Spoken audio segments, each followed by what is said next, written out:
And welcome to Challenge Yourself, Obstacles to Opportunities. We are here again. My name is McKenna. I'm Greg. And we are a married couple who is going to be sitting here carrying on a conversation. It might be one-sided one time or another. You never know what you're going to get with us. We're going to be talking about some deep stuff. We're going to talk about light stuff. We might be throwing in movie quotes. Usually that's our life. But the biggest thing is that we're just going to be us, and we're going to share our perspectives on how we have been able to turn obstacles into incredible opportunities in our life, and to empower you that we can reframe life challenges and be able to find the silver linings and to be able to still wake up every single day and go all in, whatever your all in is that day. And, our lives have been up and down. We've been married 13 years and we've had many challenges, but we're still here. We're still fighting. Plugging away. But I think, it's made us so much stronger. Like I've told you, I think a lot in the past year that I have fallen in love with you more every single day since we've been married. Like I love you more now than I did the day I married you. And ditto. Oh my God. Kidding. Man of many words. I love you more, of course. But I think we've grown closer together. We've gone through more challenges, which has allowed us to grow more as individuals and as a couple and as a family, obviously, with 2 daughters and a scene stealer that has come into our life. But all of those things put together it allows you to grow. It goes back to our perspective conversation of it. You can grow if you're choosing to grow. You can be closed up and not go anywhere if you choose to be closed up and not go anywhere. So perspective, I think, is going to be the key to most of our conversations. Right. And let's talk about the elephant in the room, not the dog in the room, even though she's so damn cute.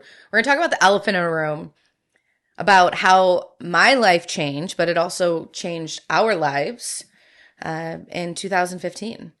And, we've had many conversations, but I think this is an opportunity for us to be able to just be really open and honest about our journey of me losing all my hair. So just to give a quick background, May 2015, we gave birth to our youngest, Maddox, and she was via C-section, cute little thing. But, it puts a lot of stress onto the body. And I remember in August 1 in the state of Ohio, volleyball starts, school was starting, your season was starting, being a mom of 2 now, having my hormones change. I noticed that as I was teaching, my shoulders were substantially covered with hair. And I thought it was just normal postpartum hair shed, what I went through with Carson, but it was extensive. And so I went to a dermatologist, and dermatologist said, you might have something called alopecia and you could lose all your hair. Sweet. That's right. That's exactly what every woman ever wants to hear in their life. Hey, you could lose all your hair. Awesome. That's exactly what I want to happen to me. I laughed it off after I cried because I'm thinking there is no way in hell I'm going to lose all my hair. Like, I have so much of it. When you met me, describe my hair. A lot. Very full, very thick. Once we got married and were living together, always clogging the shower. It was, the funny thing, I guess, kind of funny if you look at it, used to be a burden to have that much hair. Like the negatives outweighed the positives. I mean, you had beautiful hair, so you can style it. I mean, is that the positive? But it gets all over everything. It was in my car. It was in your car. It was in the shower. You had a lot of hair, and not that you lost it all the time, but yeah. Yeah, like I would schedule my life around the hair. You remember that? Like I would say, okay, tonight I'm going to wash my hair, which means that it takes me a while to blow dry, and it would dictate if I could work out in the morning because then I would have to redo my hair, and it was just an ongoing thing my entire life. Well, so I subconsciously identified with my hair. Like people have always known me since I was 5 because of my hair. It was thick, it was beautiful, it was wavy. I finally learned how to get the nice loose beach wave curls into it. And the doctor had given me some topical creams to try and slow it down, to see if it would help out, to, if it was not alopecia. We take family pictures November 1st. And little did I know that that'd be our last picture ever with me having hair. It's not up here. Don't start looking. It's actually on there's one from the photo shoot. Yeah, I guess there's one up there. So you're gonna have to look at the video to see that picture. But by the end of the week, I'm standing in the shower with my hands full of hair. It came out in clumps. And I feel like I can only remember bits and pieces from those 3 weeks, because within 3 weeks, 90% of my hair was gone. I remember crying a lot. I remember standing and feeling like I was going through chemotherapy. And I don't tell many people this, but, there was no reason. There was no cause. And, it could be alopecia, but there's no cause for alopecia. It is an autoimmune disease that attacks your hair follicles and causes it to fall out. That's it. There isn't a specific cause. It could be genetic. It could be stress. It could be hormones. It could be various autoimmune. But especially coming, with you, like, I want an answer. Yeah, 100%. Always. And there was no answer. There was no specific answer of why. And as human beings, we want to know why, and we're going to do whatever we can to figure out why. But there was no answer. I went to a dermatologist. I was able to go up to University of Michigan to get a second opinion, and that was the worst experience of our life. Like, I remember I was so excited. I got a call from the insurance that insurance had covered, or saying that we can go up to Michigan. And I remember leaving my class, got the phone call, and I started crying in the hallway because I felt it was a glimpse of hope. Mm-hmm. It was saying, they're going to fix all of my problems. My hair is going to come back and life's going to be amazing. Because we're going to go to a real hospital. We're going to go to a real hospital. Medical center. Yeah, a medical center. And University of Michigan is a well-known hospital. And it's only 35 minutes north from us. And I can still close my eyes and imagine walking into that building. It was old. It was cold, both physically and psychologically and emotionally. And when we got to see a doctor, basically they said, there's nothing we can do. We could put you on a medication, but it could cause liver failure. And I was looking forward to positive news and then going and spending the day with my husband in Ann Arbor. And I was just hysterically crying. Yeah, because we didn't get any positive step. And it was just kind of a second opinion of the same thing. Yeah. We don't really know. We don't know. And I was devastated. And I don't know how you felt, because it was me. Like, I was reacting in a way that I felt like I had died. I didn't know how I was still going to go on. I remember standing in the bathroom one day and just thinking, are you still going to love me? Signed up for the full package. I was there. Well, and you didn't know that. I didn't know that. I mean, we all take our vows. We all say through sickness and health, but is that really going to happen? And I was so concerned. And, everyone's seen a picture of Greg. He doesn't have hair either. I mean, he's got more hair than I do. But he said, McKenna, it's just hair. And I was so pissed at you. I had to defend myself. You had to defend yourself because I was so pissed. I'm like, because I didn't feel like you understood. Correct. And I don't think you did. I don't think you understood. I didn't understand. From with that the perspective of. I 100% agree. It doesn't matter. But I was in a different mindset. What matters was deep within you as a person, you as a being, you as a spirit, a soul, is the important piece. That wasn't changing at all. The outer shell, whatever that looks like, whatever happens to it, doesn't impact, it shouldn't impact your inner person. It was impacting you. And it took how many years before you didn't have it impact you? Yeah. Right? I mean, because it was actually impacting who you were as a person. Yeah. And once you either realized or decided it's not going to impact me inside, I'm going to be me. I'm going to be the beautiful person that I've always been, that I've grown up to become, regardless of what I look like. But being a female, that majority, that we have this mindset that we don't have that self-love. We don't look in the mirror and say, oh, I am beauty. But could you? No. At that time, no. But could you? I could, absolutely, but it's a lie. But could you have been brought up saying that? Could you have believed that from the start, from day one? I'm happy with myself.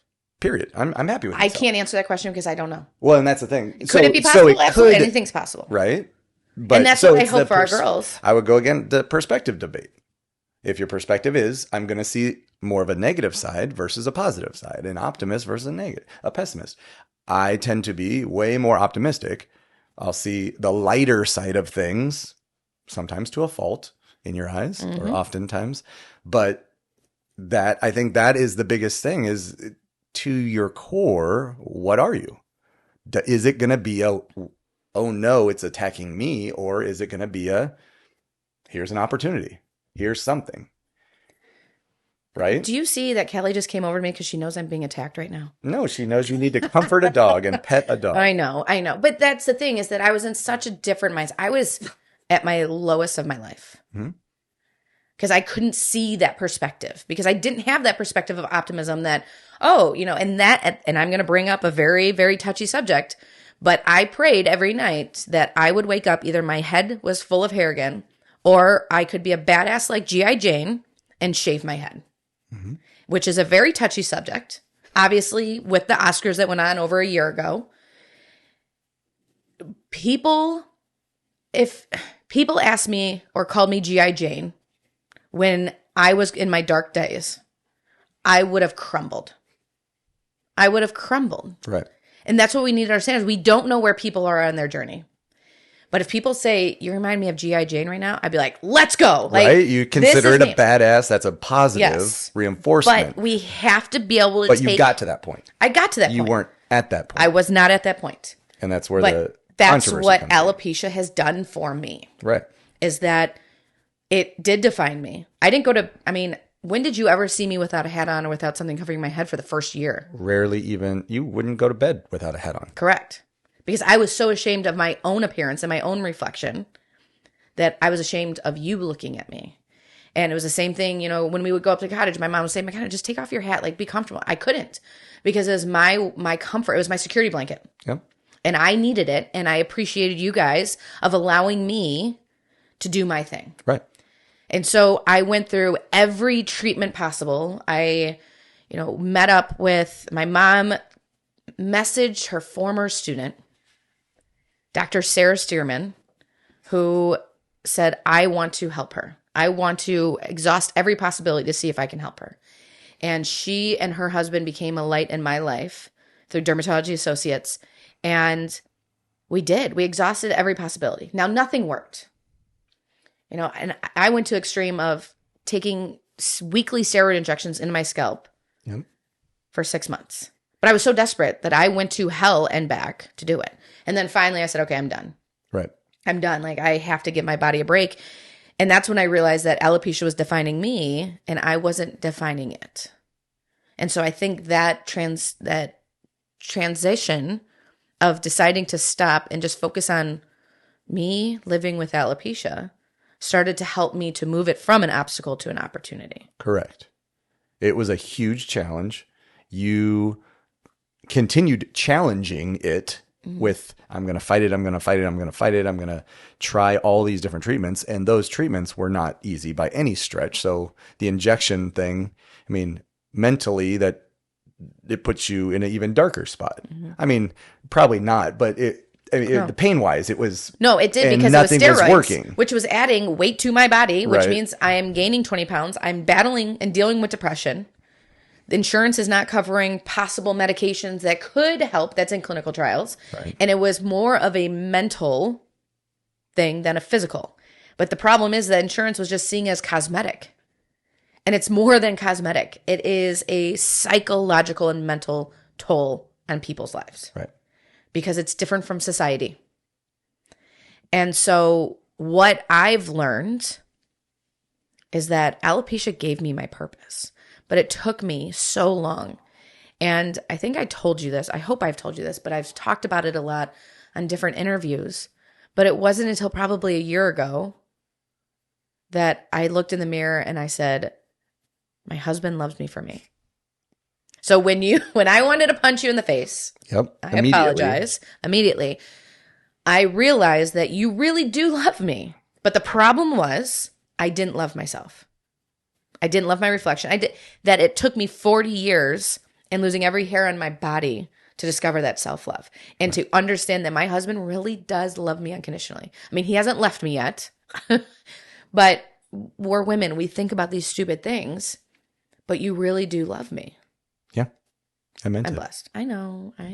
But we have to get out of our own damn way. Right. And we have to go through hell. Here's what I've learned. My grace period was a long time. So I'm a firm advocate that we have to cry. And, my mom said, I don't know how you get up every day. I said, there's no other choice. Like, I still got up. I didn't miss a day of school, of work. I still showed up. I mean, I wasn't as present as a mom or as a wife or as a teacher as I should have been, but I was still showing up. And that to me was my all in. I was doing what I needed to do.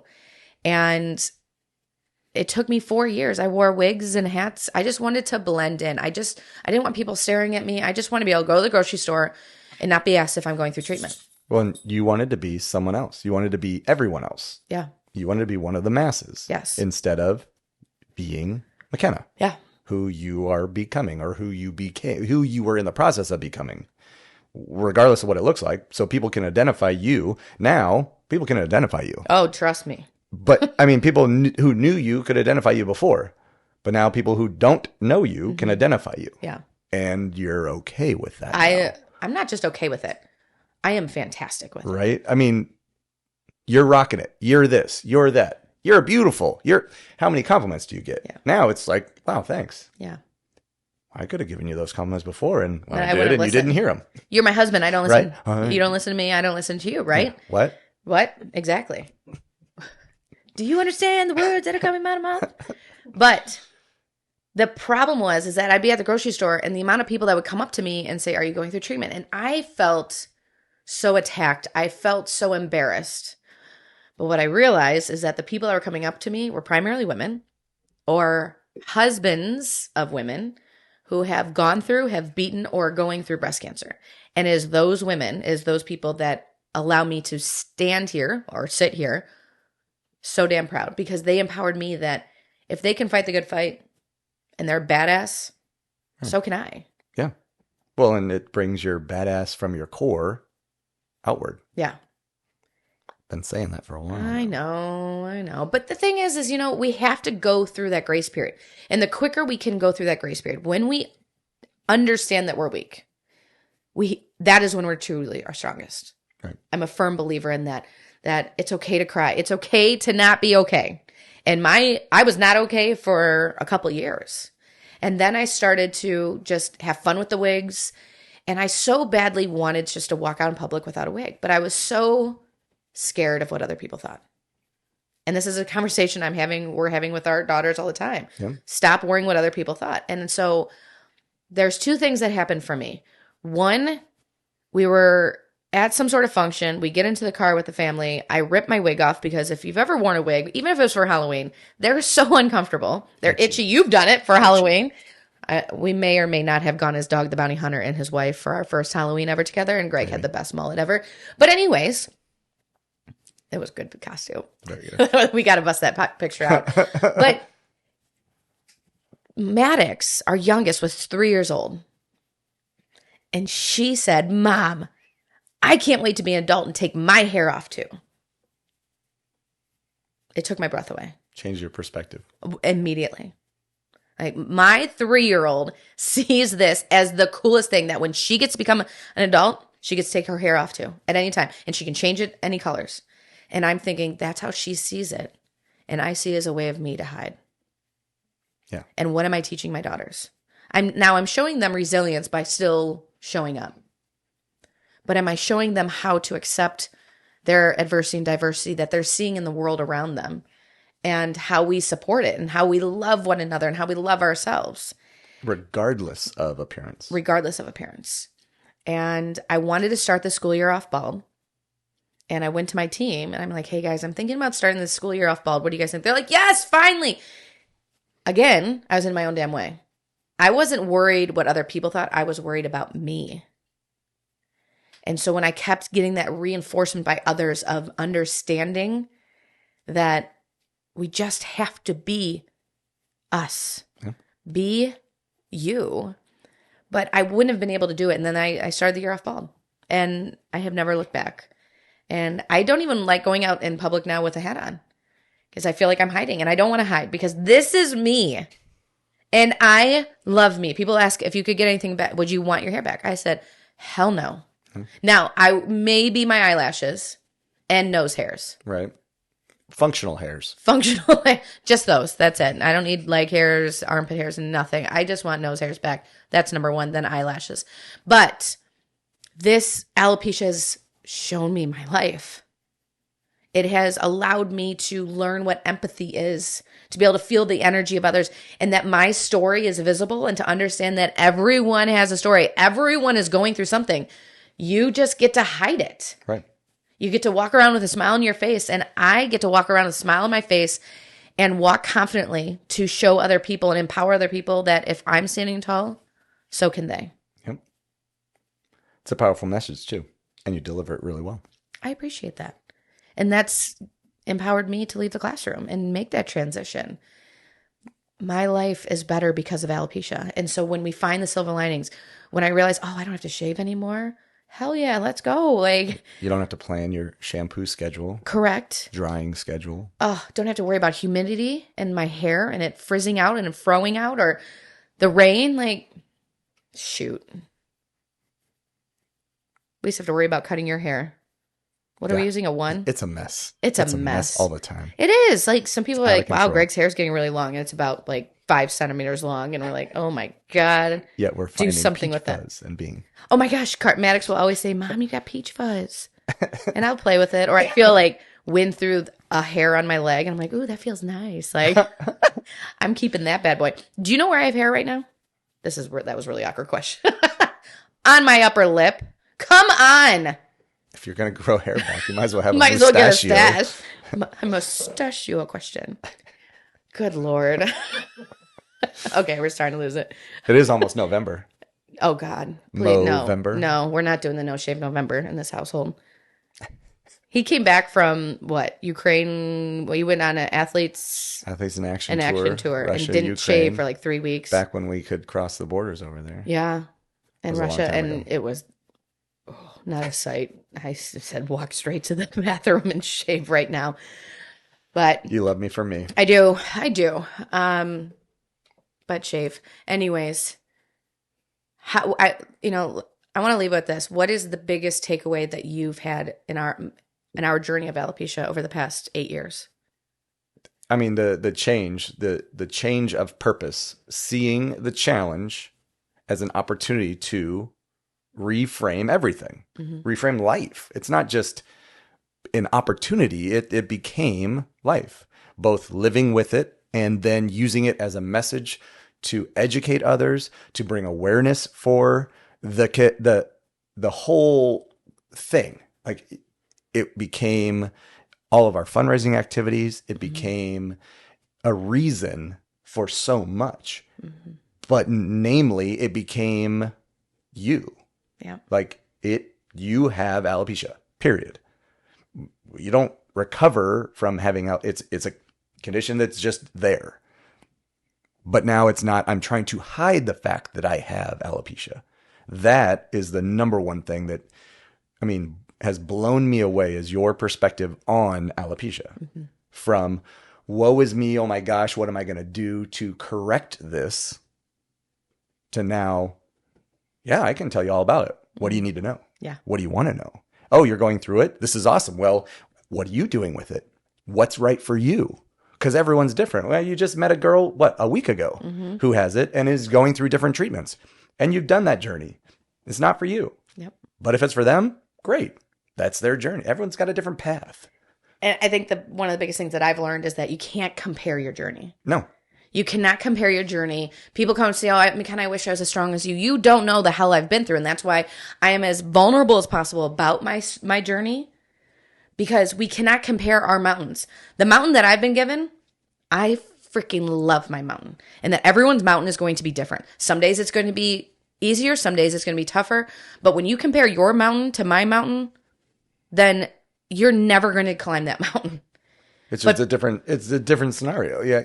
Maybe they are as strong as you if they went through exactly the same thing as you. Right. But who goes through exactly the same thing that from birth to where you are is just different lives. So appreciate the fact that we're different. And be inspired by other people. And, like sometimes I will never forget, I was in class wearing a wig and one of my students, my female students, were talking about what a bad hair day they're having. And I looked at him and said, you think you're having a bad hair day? And I looked at and I pointed my hand. They're like, oh my gosh, I'm so sorry. You don't need, if you can't make light of situations, then life's going to suck, right? Now, I'm never having a bad hair day, ever. And I'm very proud of that. But the thing is that people feel bad for saying things. No, talk about what you're going through, because when your mess is your message, but your message is medicine for other people. To understand, we feel so alone and isolated in this world because we're so afraid to talk about what we're going through that we feel so damn alone. But when we share what we're going through, we realize that we're all on this journey together.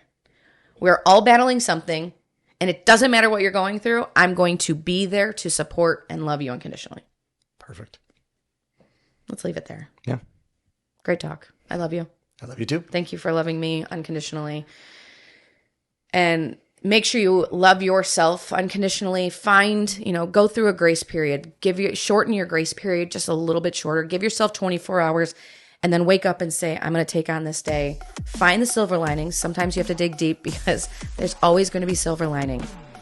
And surround yourself with people that are going to support and love you. Even if you don't feel like they are, and they're loving you. And share this with someone who you believe will be empowered and inspired and will learn to stop comparing and be inspired by our message, because it is medicine for other people.